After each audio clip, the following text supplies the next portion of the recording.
this year with the special circumstances. The IOC, the Olympic Committee, they didn't want there to be so much sex in the Olympic Village. So they tried to get advice from FIDE how they manage at Chess Olympiads. Okay. That's the end of the day. So try and find a concrete line where you can sort of hold, at least be relatively safe. And now, bishop f3 does seem to surprise Hikaru a little bit, even though it's an obvious move. It's removing a knight that could have been very, very, very strong if it had been allowed to jump, and doubling white's pawns. But maybe it wasn't the first choice of the computer. Maybe Hikaru also is a little bit puzzled that he's given a choice between taking with the queen and the pawn. Let's say if Mishra had taken the queen first and then taken the knight, he wouldn't have had that choice. So maybe that's what he's thinking about. El peón de H corre una barbaridad. El peón de H corre una barbaridad. ¿Puedes comer o no puedes comer? ¿Puedes comer o no puedes comer? Come H3. Toma, toma. Tiene que ganar esto. ¿Está ganado? ¿Son tablas o no? Creo que está ganado. Está ganado. Va a llegar con la dama y le pega mate.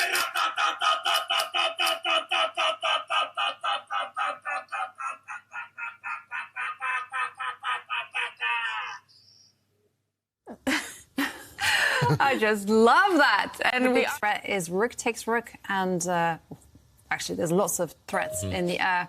Oh, go forward with your king. Oh, he doesn't go forward with his king. But he blocks it with a knight, and that's okay. Okay, so everything holding together, glued well together by white now. Everything's protected. Whoa! Unless we've missed this last move. This is going to be mate. It's checkmate. Liam sacrifices his queen and wins in style. Rook takes queen is met by rook recaptures, and that's checkmate. Levon resigns. Wow! What a game, what a day for Liam. He is the winner of the first match. Just like that. I mean, I was contemplating ideas of developing the dark square bishop. Did you see Wesley there? He's literally slapped his own face. He's so annoyed at himself. Suddenly, black is easily in control. All of black's pawns are actually connected. White has an isolated pawn. Checkmate. Magnus blunders into a mate in one. Firouzja wins. Wow, this is shocking stuff. A checkmate. Magnus Carlsen, the world champion, loses to the youngest player in the tournament, Alireza, Firouzja.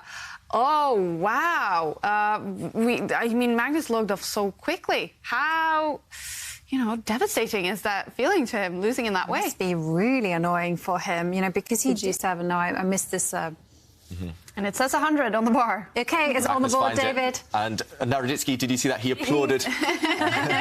That's a streamer. That's a streamer. And he's also a streamer because he lets the checkmate happen on the board. No resignation. He shows the fans why the game ends, and that's checkmate. Wow. Well, Magnus Carlsen, he was checkmated against Alireza Firouzja, but he checkmates Daniel Naroditsky in the next game. A win for Magnus Carlsen in this game. And, well, David, take us through it. What a cool game. Yeah, what a cool game. And I just want to show the finish. Of course, Magnus played fantastically before that, and Naroditsky maybe just being a bit too reckless with his king, the black king, lacking defenders around it. But it was just this killer blow in the style of former world champion Mikhail Tal, just planting this knight into the attack. Magnus, he realised he has 3 pieces attacking, but he needs more. And he brought his knight in, giving it up, actually, in order to release this bishop. And this bishop's diagonal, watch out for it later. Mode that he's putting his head down. Look at that. He's asking the chess gods what the winning move is here. He can just promote to a queen. I think that's winning. Maybe. Can he just move his knight? I mean, this is what I was thinking. Okay. Move the knight because the rook is totally dominated by that knight. Yeah, and you can't stop the pawn promoting. It comes with check as well next move. Look at Naroditsky.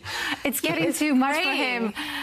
Oh, this is... OK, that's it. We have a result. It's over. Daniel Naroditsky, smiling, finally wins this game against such a strong player, Liam. Look at it. It was after 1v3. So I thought, OK, it just didn't stand the test of arena. And decided, OK, and it's also not going to be used in the Champions Tour. I'm sorry. All right. Okay. Now we have the answer. But the opening is, I talked about it a little bit during my stream there. I was streaming on my channel for this. You can follow me on my channel at www.youtube.com/AnishKiriOfficial. Yes. So gaining some followers. Also please follow me on Instagram and Twitter and where not. But basically, I forgot what I said. But that situation in Gibraltar, have you seen that after that? Yeah, it was fun. I was kind of thinking, well, early morning game, and I was kind of still not totally awake. Yeah. And I sacrificed the piece for no compensation. So I guess, I was surprised myself as well. Wow. And Hikaru just making all the faces. Was it annoying to you at the time? No, not at all. Okay. No, I don't particularly make faces myself, but this type of faces. But it's funny, and he's a great entertainer. Yeah. And I'm a big fan of Hikaru. And you are a great entertainer as well, Levon. We've been entertained by so many of your games in the tour. So what's going to be your strategy? Just take a look at the bottom of the screen. Wow. Giri. So the bar is all the way over to Anish Giri's side. That is scary times now for Wesley So fans. If he loses this, starting today with 2 losses, oof, yeah, it could, yeah. He's the king of comebacks, but, certainly not. Oh, wait. It suddenly ended in a draw. Giri So. Wow, okay. I'll just have to take a look over there, sorry. Okay. The evaluation bar, I think, was a bit excited earlier on. Okay. It was actually, it's funny, that was the same way that the game between Giri and Carlsen ended, but like a mirror image in exactly the same way. The exact same stalemate happened on the board. So I see. Okay, a draw here. Woo, phew for Wesley. So it's still not 100% sure he's going to qualify, but he needed that draw definitely. You got our pulses racing there. Wow, that could have been interesting. That would have been a really shocking moment, actually. All right. Well, the bar is moving in this game as well. It's almost down to 0, though. Yeah, almost down to 0. That doesn't mean a draw, though, in this position because there are so many pieces left on the board.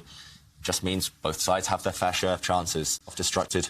That was a very fine saving resource because I honestly thought that he was in serious trouble. And I'm just taking a look at his air quality. It's not good.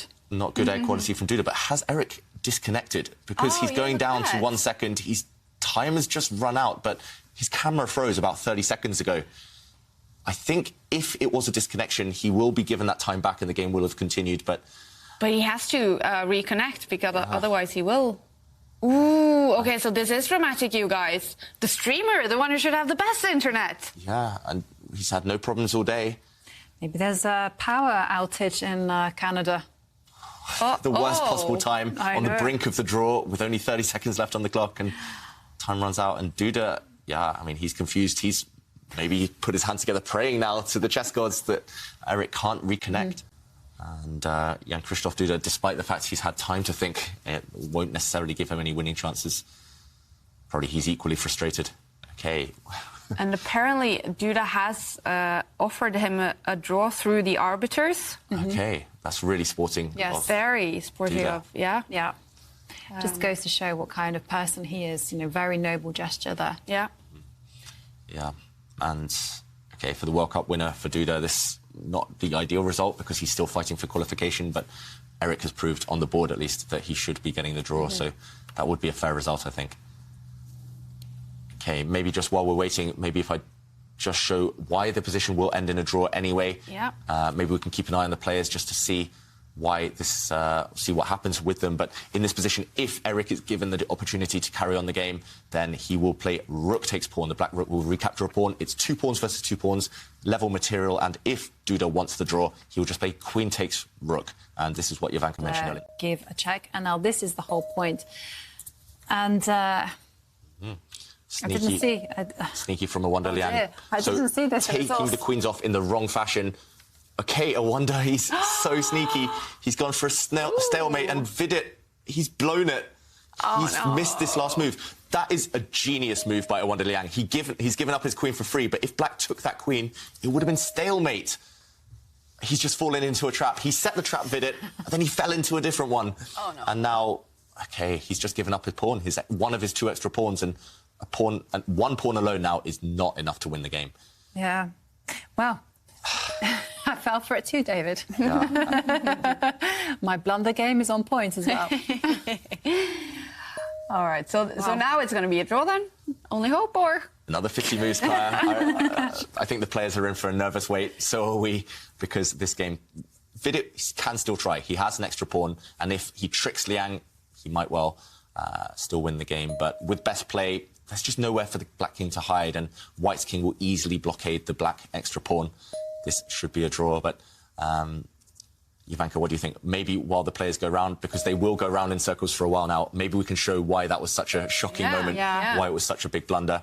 And it was actually here. And Vidit, he found the winning move. He found the winning idea. He pushed his pawn forward. And I was close before, but I was never able to qualify. So I'll just enjoy it and try to play well also in the next stage. All right, we wish you the best of luck, and thank you so much for joining us, Lenny, and good luck in the quarterfinals. Thank you. Thanks for joining. Huge reactions there by Magnus. What's happening? Yep, he's actually accidentally walked into a draw. This position has repeated itself 3 times. Not 3 times in a row, but 3 times over the course of the game, and that means a draw. Magnus Carlsen losing his winning attempts there, just giving them all up because he repeated the position too many times. All day, Magnus. And, of course, here we've been talking about getting revenge for World Cup and stuff. Was that at all in your head? And do you feel that you got that revenge now? No, I don't get revenge by beating people once. I mean, can he not also... Can he not also move his rook to 2 squares actually, to the right? Do it now, and then, OK. And this pawn is marching. Furuzia, he's lost track of this one pawn. He's not going to save the game anymore. So close, and yet so far away. I know. He fought back from a difficult position. It was just 1 or 2 accurate moves within his grasp. It was the clock in the end. He didn't have enough time to work it out. And now the rook comes back, trying to stop black's pawns advancing. But black can do anything, pretty much. He can move the black rook, free up his f-pawn to start marching forward as well. OK, he marches this one. The black rook will defend that pawn. Yep. There we go. And now 2 pawns are both running. White's rook is passive. White's king is too far away. This is game over. And he resigns. Wow, this is getting dramatic, you guys. Wesley, so a huge comeback. 2 wins in a row to take it to tie breaks. Black queen feels like it's her turn to go active. Yeah, so it might... OK, she does. But now the... Oh, no. He's blundered Dominguez. He's put his queen on a bad square. Now this is check. And if the black king had moved, the white knight would have captured a pawn, forked the black king and queen. Oh, devastating. He's had to give up his bishop now, but it's too many pieces. It's 3 pieces against a queen, and the queen can't fight her battle on 3 fronts. OK, king moves to the side. Ooh. OK, and offering a king and pawn endgame now for Furuzia. He's hoping the rooks come off, because then the 2 black pawns connected. OK, Furuzia, he jumped. Wesley saves the game miraculously, because now it's king versus king. He put his king on the wrong square and walked into a check, allowing Wesley to save the game. Rook takes bishop, because I was thinking that the best move is actually, like you said, block that check with the knight. And then, I don't know why, but I somehow found myself scrolling, accidentally said, rook takes bishop, winning. But, I mean, what is the idea behind that? Yeah. Wow, so white might be able to establish a decisive advantage if he... OK, this is difficult. OK, Stockfish there. He plays it. He gives up his rook for a bishop. And this is difficult. That's what the computer recommended. And will we see the computer's evaluation shoot up for white now? This is a long-term sacrifice as well. White's not going to get the material back anytime soon. But suddenly the knight has gone off to the side of the board to attack some weak black pawns. I want to ask both of you. Levon, are you keeping the camera up when you guys are playing? No. I don't really want to see Magnus. And then I guess the same answer for you, Magnus. You're not keeping the cameras up. I wouldn't say that there's a definite rule, but I would say more often than not, I don't see my opponent. It actually, I got tricked once by Nakamura when he was shaking his head, and I thought he'd made a blunder, but he actually tricked me instead. So after that, I've been really, I've been really careful about not trying to read something from my opponents. Just going to ask, any parting words for your opponent before tomorrow? I mean, after a day like today, I don't think there's too much to say. How about you, Levon? Party words. I don't know what it means. Oh, just parting words. Just. Oh, parting words. Yeah. Well, I just want to say, earlier I mentioned that I don't like seeing Magnus. That's not true. I always like seeing him, and I'm always inspired as much as I'm inspired by Lionel Messi. That much. Fantastic. We are definitely looking forward to your fight tomorrow. So good luck, both of you. Thank you. I'm off to Paris. Ooh. All right. Thank you, guys. Off to Paris. What did I miss there? Messi, I guess. Oh, like that. Aim for Paris. PSG. Okay. All right. Well, cool to get Magnus and Levon together in that interview. The calm before the storm. Second day tomorrow. We're heading into game 3. These two have played a lot slower than Magnus and Levon, between Artemiev and Firouzja. And Artemiev is up by 1 point. Firouzja needs at least a draw in this one to take it to a 4th game. Finds this move. Alireza, he's striking back in the current position. He just needs, in this position, to bring his rook across. Yeah. Huge development. And he's done it. Okay, it's on the board. And Artemiev shaking his head as well. He knows that he's blundered this away. One move due to time pressure, and it's all turned around. He went from winning to losing in just one careless move. Okay, and get this, David. The best move on the board is actually for Black to give up his queen. That's the only way he can stay alive. Anything else just loses. Yeah, the problem is you can only give up the queen for 2 pieces here, as Artemiev does. And look how unhappy he is. I know. He had the match in the palm of his hands. But one careless moment. This is the beauty and the cruelty of chess. You know, you can play a perfect game, one huge mistake, that's it. No going back.